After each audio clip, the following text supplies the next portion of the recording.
This is the Good Neighbor Podcast, the place where local businesses and neighbors come together. Here's your host, Mike Sedita. Hello and welcome to the Good Neighbor Podcast. My name is Mike Sedita. I am excited to be joined by two of the attorneys from the Spinner Law Firm in Wesley Chapel. We're blessed to have Anissa Morris and Patrick Barnes. How are you guys doing today? We're great. Doing Thank awesome. you, Mike. Thanks for having us. Oh, thank you for being on with me. I wanted to just say we are recording episode 21 of the Good Neighbor Podcast, and a little bit about what the Good Neighbor Podcast is and why it got started and how we do this is in 2020 during COVID, you guys know things kind of shut down, right? We've talked about your firm and some of the things that went on during shutdown. Everybody was keeping their social distancing, and the Good Neighbor Podcast started in Southwest Florida, and a gentleman by the name of Charlie McDermott created it so that companies like yours, your firm, local businesses, local philanthropic groups were able to get their message out to the community and still keep that social distancing without getting everybody upset. And what's happened over the past few years is the Good Neighbor Podcast has branched out. It's all over the country. And I'm fortunate enough to be the host here in the Tampa market. And I'm really fortunate to have you guys on with me. I have spent a little bit of time with both of you, and I know what experts you are in your field. And really, this podcast is just a conversation. I'm a business owner in the area. You guys are professionals in the area. It's not meant to be a Geraldo gotcha moment where you open the vault and I trick you with questions and mess everything up. It's really just to get to know you guys and get the Spinner Law Firm a little bit more in the community. And I know you guys already are. So tell us a little bit about what you guys do in the firm, your specialties. Each of you have different specialties. We know the Spinner Law Group is obviously, we see them. You can't drive past a billboard or a bus stop without seeing Charlie's face. But what do you guys do at the firm specifically? We both are attorneys here on staff, and Patrick and I both handle personal injury cases from the beginning all the way through trial.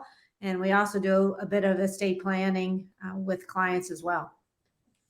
And do you guys you guys handle everything, or is like Patrick, do you have a specific niche? I know when I've seen some of your presentations in the past, you've each presented on specific things. Is that your area of focus, or is it just as it comes in, you guys will handle whatever comes through the door? So personal injury and estate planning is the focus of the firm. Personal injury is a pretty big umbrella. So car wrecks, nursing home abuse, medical malpractice. And then with the estate planning, we do wills and trusts, deeds, all those things that come along with that. I would say that Anissa and I, we work as a team with a lot of the PI stuff or personal injury, and the estate planning. We work together, but I wouldn't say we have something that like Anissa does here that I don't do. Gotcha. We just help each other out. Yeah, for purposes of the presentation that you saw, we just kind of divided up the topics that the firm handles. Gotcha. Each of us took one to address, but right. we are all involved in all of them. Yep. So let me ask you each individually. So Anissa, tell us a little bit about your journey. I mean, were you a young girl playing on the playground and said, wow, I really just want to be a personal injury attorney and help people get money for their accidents? Or how did this evolve into your career? It's been a long journey, Mike, but let's say as a young girl, we had a family friend who was a lawyer. He was very polished, very well-spoken. He could command the room, and I admired that. And I thought, wow, I want to be like him. Unfortunately, I'm not like him. But, no, you do a really good job. I've been in a room and watched you command the room. You do well with it. I did go through law school and got out, and I started out as an assistant prosecutor in Northern Kentucky, and I handled child abuse cases there. And moved. Then my children were born, and my husband had an opportunity to transfer to Florida, so we took that opportunity and decided at that point that we could not be a two-career family. We could be a two-person working family if necessary, but not a two-career family. So we followed his career, came here to Florida, and I stayed home with my kids for about 8 years or so, and then found myself at the Y like all day and thought this is a colossal waste of time. So then I decided to take the Florida bar exam because Florida doesn't allow reciprocity from others. state. So I took the Florida bar and then started working part-time for a family law practitioner, and quickly learned that was not a place for me to be. And then kind of went back to what I knew and started working part-time for Bay Area, I can't think of the name of the organization right now. It's Legal Services, Bay Area Legal Services, and the Children's Law Center. And there we represented kids who were in foster care from ages newborns through 3 years old. So I was back more into the dependency, neglect, and abuse area. And then was trying to do I had started my own practice and was doing some estate planning and learning that, and then met Charlie and decided to rent space from him and help him out with some of his family law work. And it all evolved from there. So now I just do personal injury and the estate planning, and I left Bay Area, and here we are. And Patrick, how about you? I mean, has this always been like your dream to be an attorney, or did you have aspirations to be, a doctor or, a veterinarian or something like that? I had aspirations to be a doctor until I took chemistry in college. And that was that gets a lot of people. 3 weeks in, I said, I don't think I'm going to be a doctor, and I'm going to drop this class. And so my uncle, similar to Anissa, my uncle was a lawyer, very polished, like really charismatic guy. And so for some reason I always said, maybe law is where I need to go. But no, I didn't have like a dream of being a lawyer. I wanted to help people, and I wanted to talk, right? I like to talk. Anissa can attest to that. and so I came out of undergrad with a psychology degree. I didn't want to be a psychologist. And so it was 2009. So the recession was in. And so it was go back into school again. And so I picked law school, and, ever since I've been a lawyer.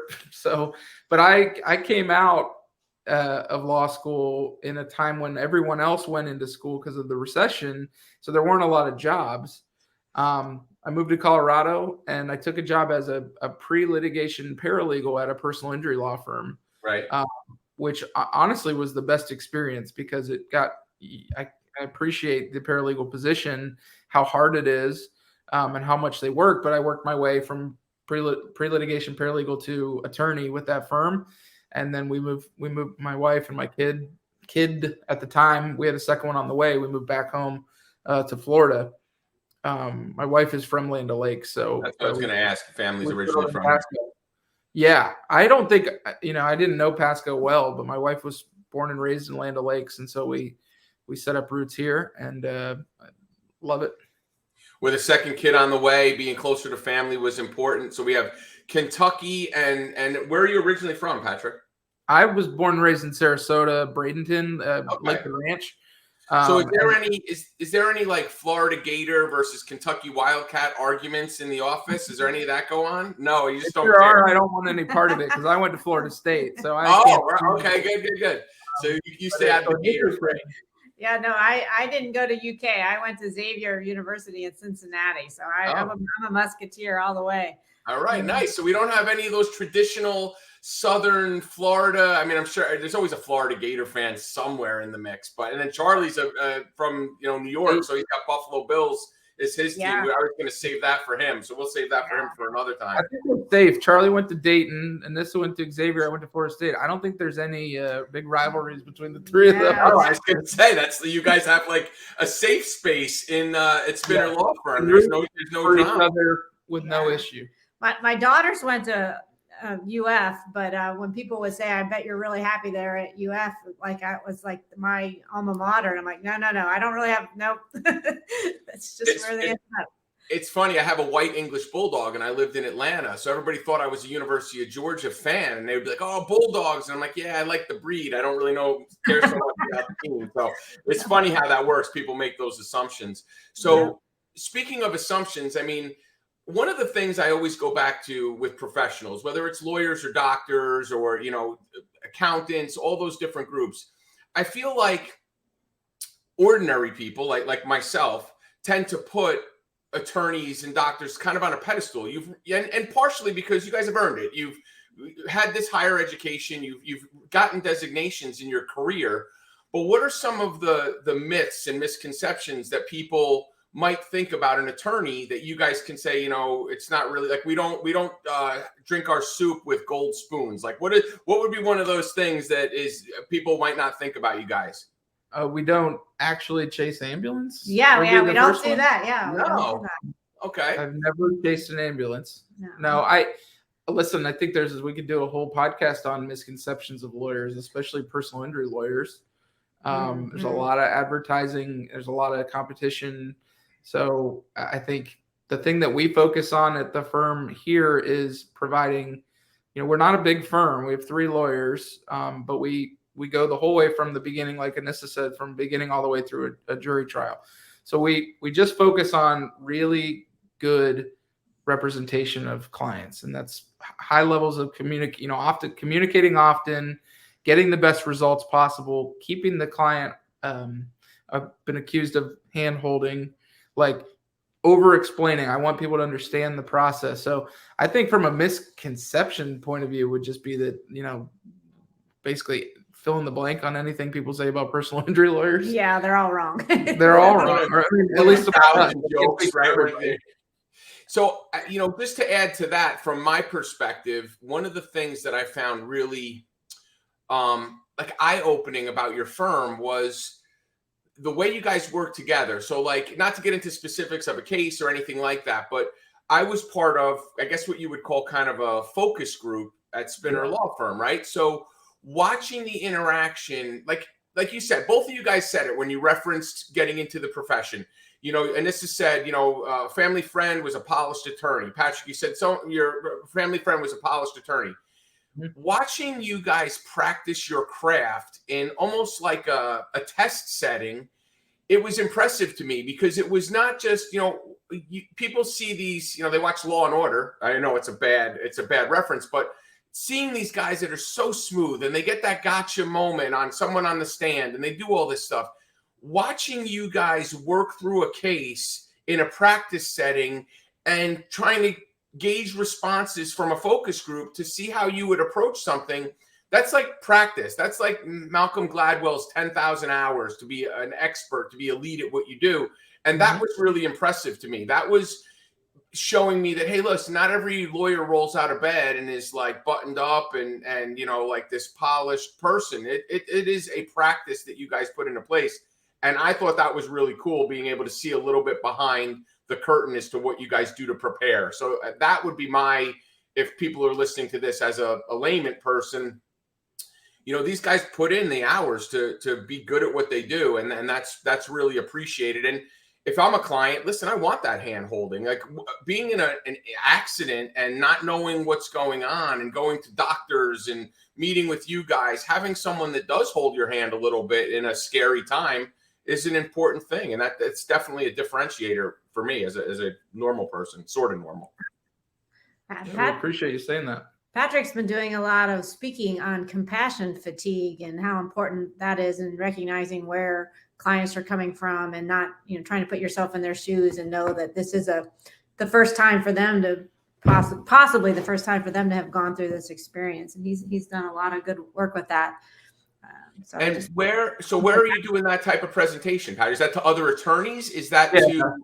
So it's a combination of like representing traumatized people who, have gone through trauma. People don't just walk into lawyers' offices because they're having a good time, right? They're there for a bad reason most of the time, whether that's family law, personal injury, criminal defense, prosecution, anything. Generally, it's something they need fixed or something bad that's happened. And so attorneys need to be more aware of avoiding re-traumatizing people when they come through the door. The better that you can identify, be compassionate with your clients, the better that representation is, right? The more trust that's built. And again, not re-traumatizing people by not caring is the best way to put it. But yeah, so no, I speak to lawyers, other legal professionals. Last week was in Colorado speaking to law school administrators about maybe putting a little more emphasis on this in law school. But yeah, I mean, going back to what you mentioned about the mock jury, which you participated in, I think that's a really astute observation that we can't just go in and say whatever we want in the courtroom, right? There are rules. There are certain boundaries to the evidence and so you have to do those things to kind of do the repetition to say, I'd love to go in there and just say whatever I want, but there are rules, and that's why Anissa was doing that, is to say, well, how are you as a person that has no subjectivity to this case? What do you think about it? Yeah, I think go ahead, I'm sorry. You were saying? I said that's like one of my favorite parts of being a lawyer is doing those, because it's like somebody else. Because we work with the cases day in, day out. We know it. We talk to each other about it. So bring a fresh set of eyes in. What do y'all think? Well, yeah, that's the huge part of it, right? So like, two things. The first thing you were talking about presenting to other lawyers, it's almost like creating a curriculum for legal bedside manner is what it sounds like. What you're talking about. Exactly what it is. Yeah. Right. So that's a great thing to have, because exactly what you're saying. People, like someone going to a hospital, they're sitting in the emergency room, a doctor comes in and is like, yeah, you got a broken leg, and walks out the door. Right. It's creating that, that compassion. So that is a great added thing to have into a curriculum somewhere. But back to, it's like anything else, right? Like, you guys are experts in what you do. You are legal professionals at what you do. And you are working on a case month in and month out. And if COVID's going on, it's year in and year out. So that outside perspective from people that don't know anything that's going on, like, hey, why did you say that? Why did you use that terminology? Because I think, court TV and the OJ trial and all those things that were on, people just kind of think that, you just make up a rhyme about some gloves and that makes you illegal, like smooth. That's not the way it is. So that was a really cool thing for me to see personally. And I do appreciate that you guys not only taking into the law as one whole aspect of it, but then taking in the client's feelings and stuff definitely is, again, another differentiator about the firm. So we talked about all this heavy stuff. I mean, talking about car accidents and estate planning can be heavy if you're dealing with elderly parents and things like that. But what do you guys do for fun? Like, how do you let off steam? When you're not in the office and you're not looking over paperwork after paperwork that you're reading, when you need to let off steam, what do you do, Anissa? Probably more physical exercise. I used to run a lot. In the last several months, I haven't been running much, so I practice a lot of yoga.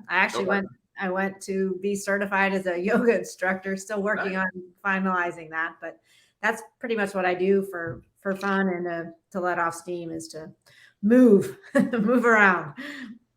And you, Patrick? Same. I do run. I do CrossFit. And I have a 4 and a 6-year-old. So that's CrossFit. A lot of my time is doing whatever they want to do.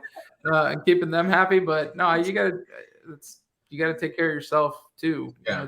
Like you said, heavy material, heavy stuff. Attorneys are prone to burnout, and also what we call secondary trauma, which is when you're dealing with heavy stuff all the time. Take it on. You take it on, and you can become traumatized in a secondary way.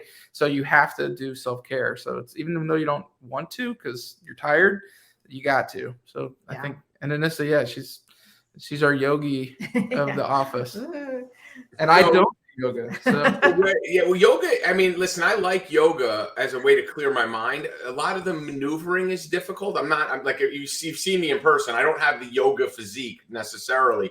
But I do like to go and do like a restore class now and then, just to kind of hold positions and things like that.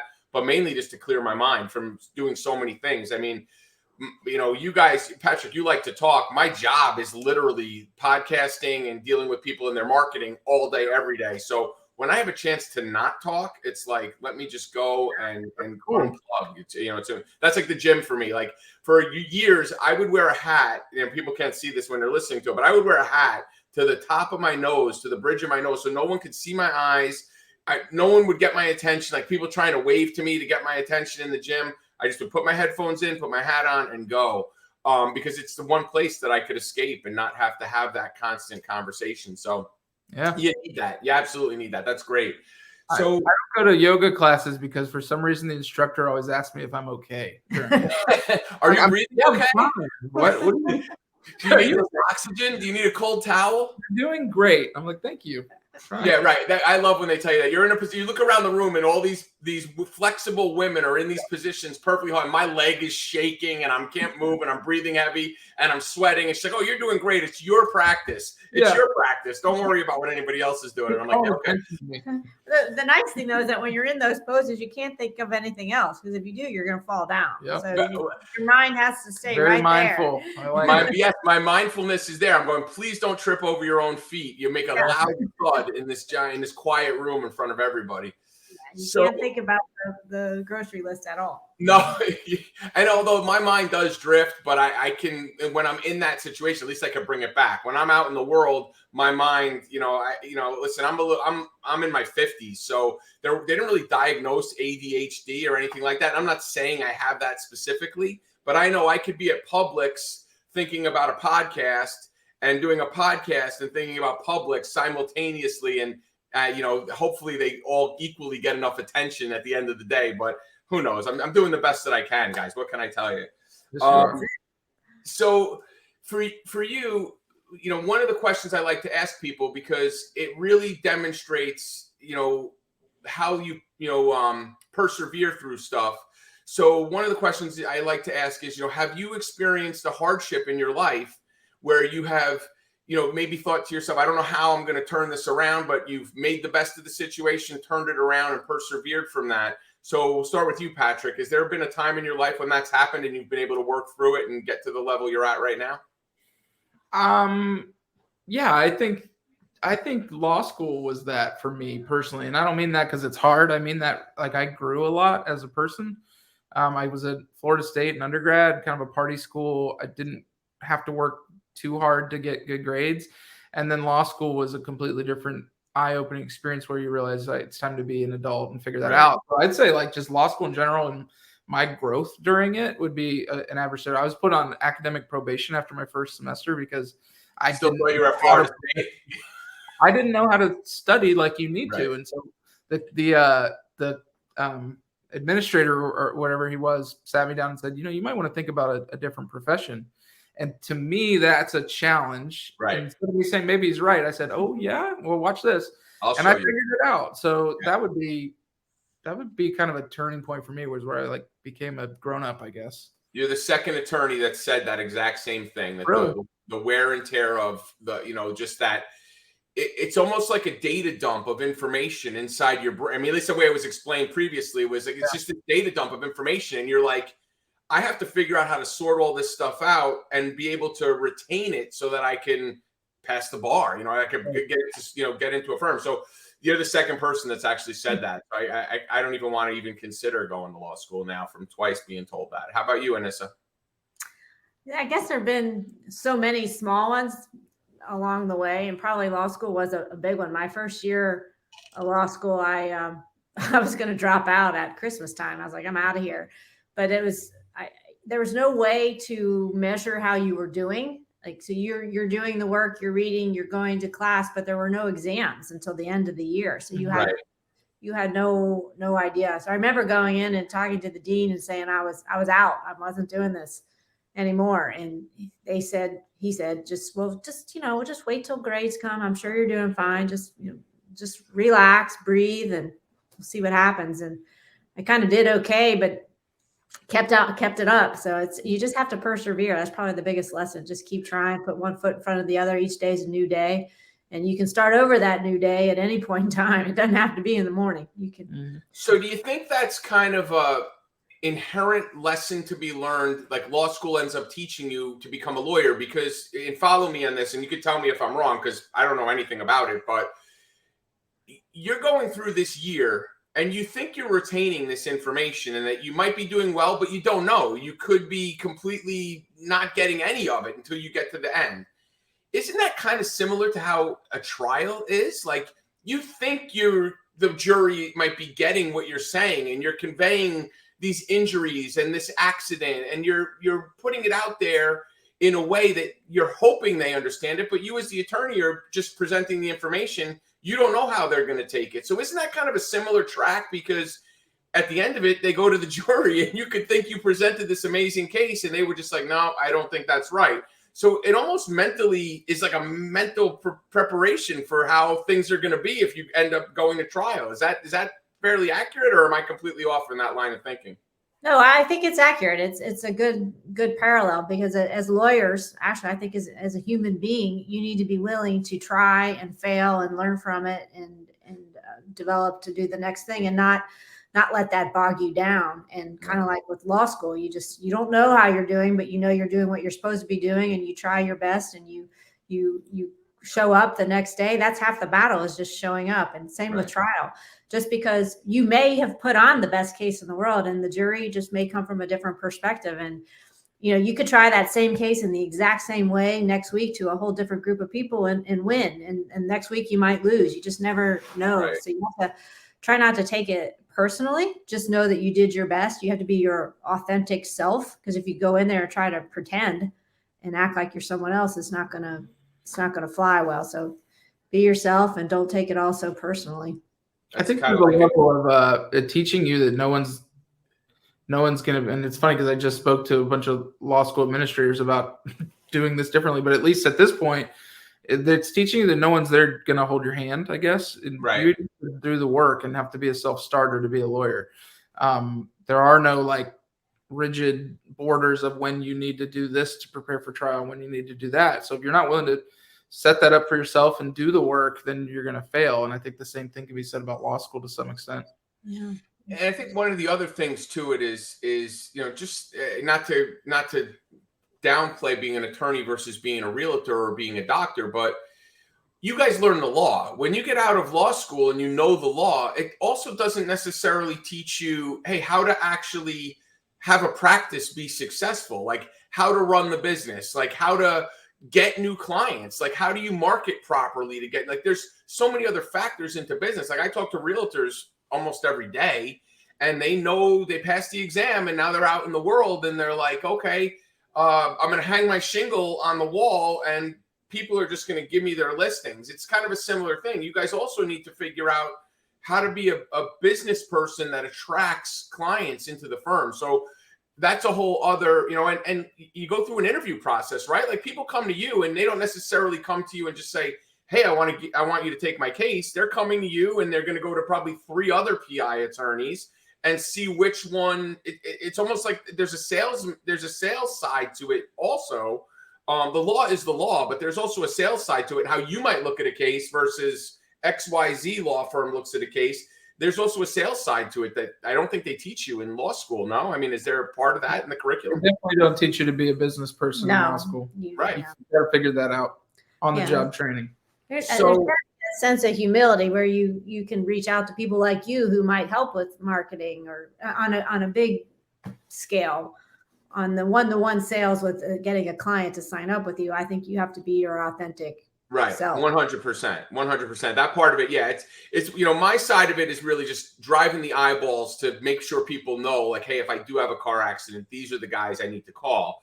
Your side of it is once they get there to say, listen, this is who we are. This is what we do. This is the service we provide, the hand holding, as you said, or, the extra work we put in behind the scenes to make sure we're getting the most out of your case. That's for you guys to do. So there is components to it, but yeah, I could see that being difficult, getting on the job and going, hey, I know the law here in Florida. I know, subchapter 7, paragraph 2, et cetera, but how do I get that person in the door that's going to need me to apply that law? So that's definitely an interesting part. So if there's one thing people listening to this podcast can take away to either about you guys individually, about the firm as a whole, what would the one thing you want them to know leaving this podcast? I would want them to know that we at Spinner Law Firm put our family first, and that includes our families, our spouses, our children, but it also includes our work family. We're family here, and then any client that comes in, they become part of our family, and we will fight our hardest to get justice for them because they're family. Yeah. And then the last thing, really, I guess, like the $1 million question, hopefully it's multi-million-dollar question for your clients is, what is the best way for people to find you? I mean, like I said, I made a joke about it earlier. You see Charlie's face all over Pasco County, but what's the best way, whether it's website, phone number, email? How do they contact you guys to reach out if they've had an accident or they want to prepare a estate plan or any of that stuff? I mean, I think we live in a Google world. So if you just type in Spinner Law Firm, we will pop up there. And you can go to our website. It has our contact information, our phone number. You can email me. I'm on, all the social media. I think we all are, LinkedIn and all that good stuff. So the website's www.spinnerlawfirm.com. And our phone number is 813-991-5099. Awesome. All that information will be included when we post this, so people can get that easily in the podcast. Guys, I appreciate you both being on. We've been fortunate, episode 21, to have Anissa Morris and Patrick Barnes, Spinner Law Firm. Contact them if you've been in a car accident or you want to prepare mom and dad's will. They'll be able to help you guys. Thank you so much for being on with me today. I appreciate it. Thanks, Mike. Thanks for listening to the Good Neighbor Podcast Passcode. To nominate your favorite local businesses to be featured on the show, go to gnppasscode.com. That's gnppasscode.com, or call 813-922-3610.